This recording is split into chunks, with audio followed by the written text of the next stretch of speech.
Hello and welcome to Oh the Horror. I'm Fedora, and I did my last poll about 300 odd years ago, and the people want to see more Child's Play, so... How are you today, Chucky? Your mother and I played hide the soul with our privates. Oh, Chucky, you'll say anything. So, let's get on to 2017's... Cult of Chucky. So this movie starts and we're instantly reintroduced to original series protagonist Alex Vincent playing Andy. And I'm already starting to worry. Okay, that alternate ending to Curse of Chucky featuring Andy was a cute little nod to the series and all, but Curse was a really good entry that made Chucky scary again, and I don't want to be taken out of that by bad acting just for the sake of nostalgia. I mean, look at Alex's IMDb page. He hasn't exactly had much acting success. You Googled me.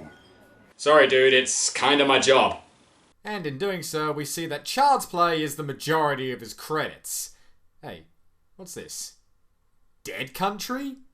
A low-budget Australian zombie alien movie? And I'm only just now finding out about this? Sorry, back on track. And you know what? I could be wrong. Besides, I've seen leads with far less credentials held movies before, so let's give Andy a shot. And they never caught him? Put it this way. Justice was done. Wait! Play with this. Hold on a second.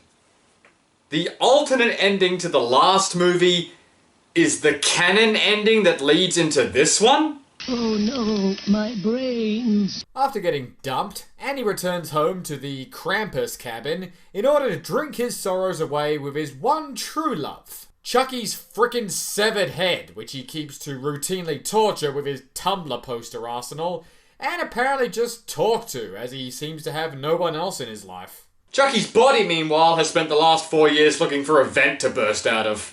Speaking of 4 years, that's how long Curse of Chucky heroine Nica, played once again by Fiona Dourif, has spent in the nut house after being legally found insane and committed for the murders of her family members. In fact, it's gotten to the point where Nica has been so drugged and therapized that now she believes that she did murder them and that Chucky was just a figment of her guilty conscience. And because of this, her doctor, Richard Gere, has transferred her to a medium security hospital, which is good news. Only bad side is this is her new cellmate. Masturbating more.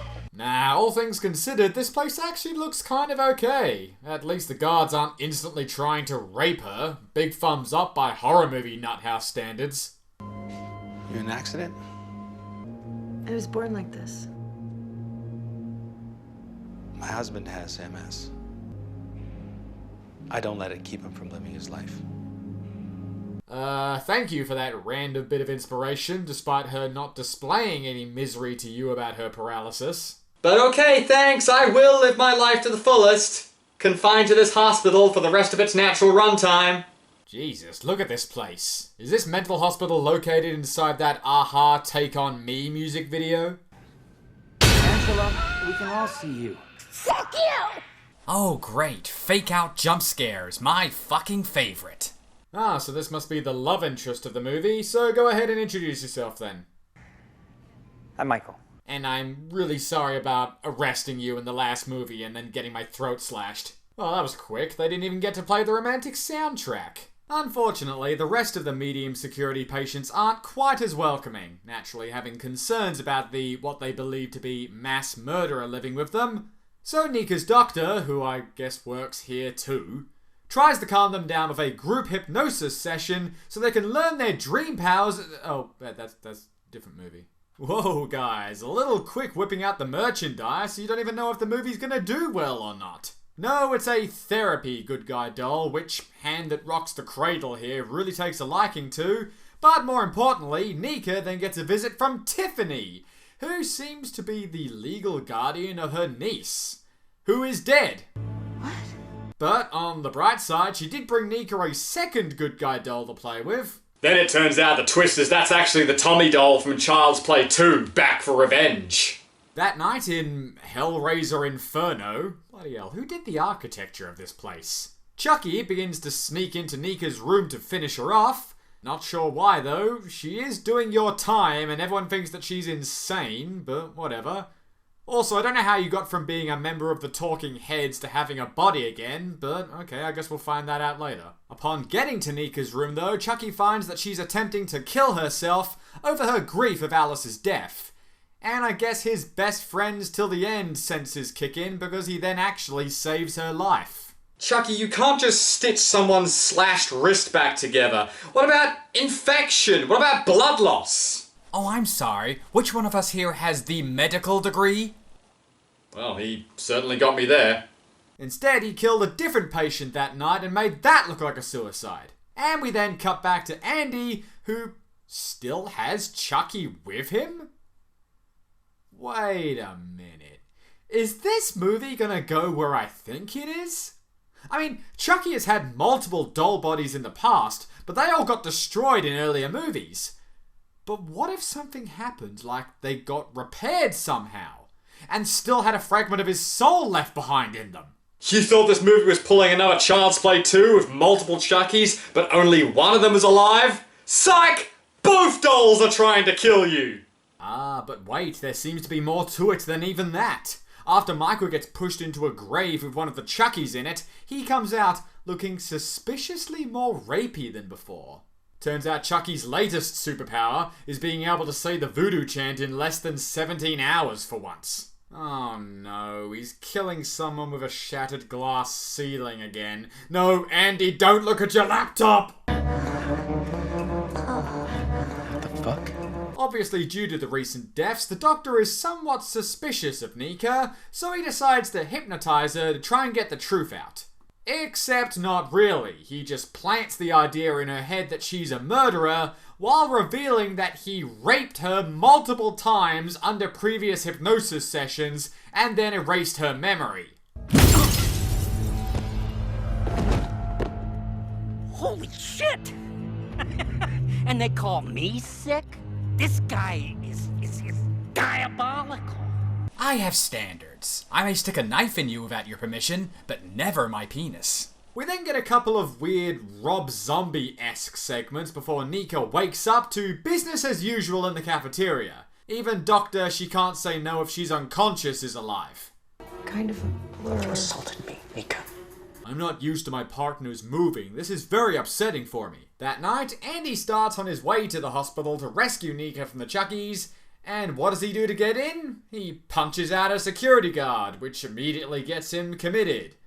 That's not how that works at all. Where's the police in this Oh man, that's right. A third good guy doll then arrives at the hospital, and this one's slightly different, and it's not because of the Richard Dean Anderson hairstyle it's sporting. This one was actually sent by Andy before he left. Meanwhile, this woman literally gets deep-throated to death, and all of this really puts Creepy Doctor in the mood again. I just can't with this guy. I don't know whether to kill him or just take notes. Is that particular Chucky doll just waiting in that guy's office just to Sonic says him over the head with a wine bottle? And finally, the two living Chuckies meet up. And it seems my theory on why there are more than one wasn't quite right. Chucky literally just knows a spell to duplicate his soul all of a sudden. A few years ago, I came across this groovy new spell on voodooforDummies.com that changed everything. Wow, Don, did you strain yourself much coming up with that explanation? They then bring Buzzcut to life, and he gets sent to deal with Andy after easily my favorite exchange in the movie. Now I'm gonna go kill Andy. No, I want to kill Andy. I earned it. I've been through a lot today. Look what happened to me. Hello? Look at my hair. Oh shit, you win. Absolutely. Sorry, pal. You go fuck him up real good. But then we find out why he was mailed there in the first place. It was because he hid a gun inside of him. Guess it was lucky he was the one who was sent to kill Andy. Thanks, writers. However, things are a bit worse for Nica. While it's nice that Chucky's spell cured her paralysis, it came with the nasty side effect of being possessed and stomping people's faces in.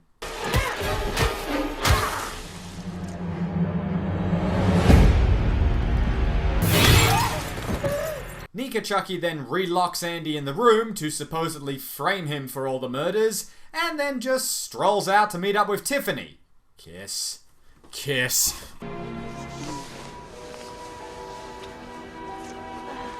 Oh, that better not be what I think it is poking me. Oh, sorry, Chucky. No, it's just my Freddy Krueger action figure. How'd that fall down? So, after what I can assume was the most expensive scene in the film, this movie comes to an end with Chucky and Tiffany revealing that Alice is actually trapped inside the old Tiffany doll. Okay, just another spontaneous reveal to add to the pile, and the two drive off to star in their next big project. What happens when Bonnie and Clyde turn out to be Bonnie and Bonnie? Lesbian bandits, next on Geraldo. Ooh, lesbian, yummy. And that was Cult of Chucky. This movie felt like it had some good ideas, but didn't really know or care how it executed them. It gave us the impression that people were being brainwashed by Chucky, and that this was going to be the titular cult. But that didn't happen. The cult was just the name the group of Chuckies gave themselves for some reason, and the people acting weird was just a play on their existing mental illnesses like Michael's split personality and Madeline's motherly issues. Which is fine, I mean that's cool, but I kind of would have preferred the other idea. It also made us think that Andy was going to play some important role, but he was utterly useless in this movie.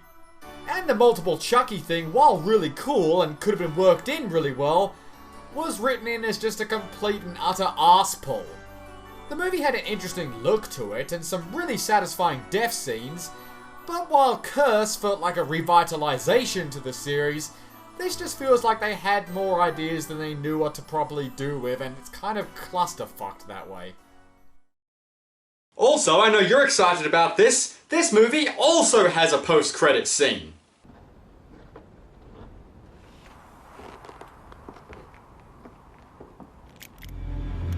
Kyle? Andy sent me. We're gonna have some fun.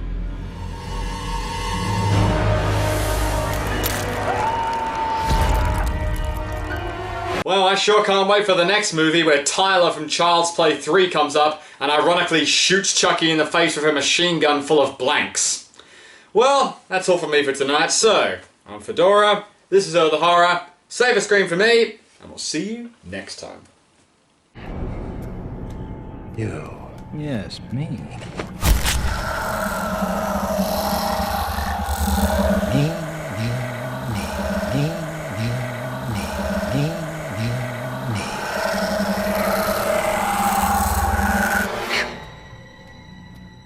Me too. Hold on a sec. Okay. Never goes out of style. Fuck you, Chucky.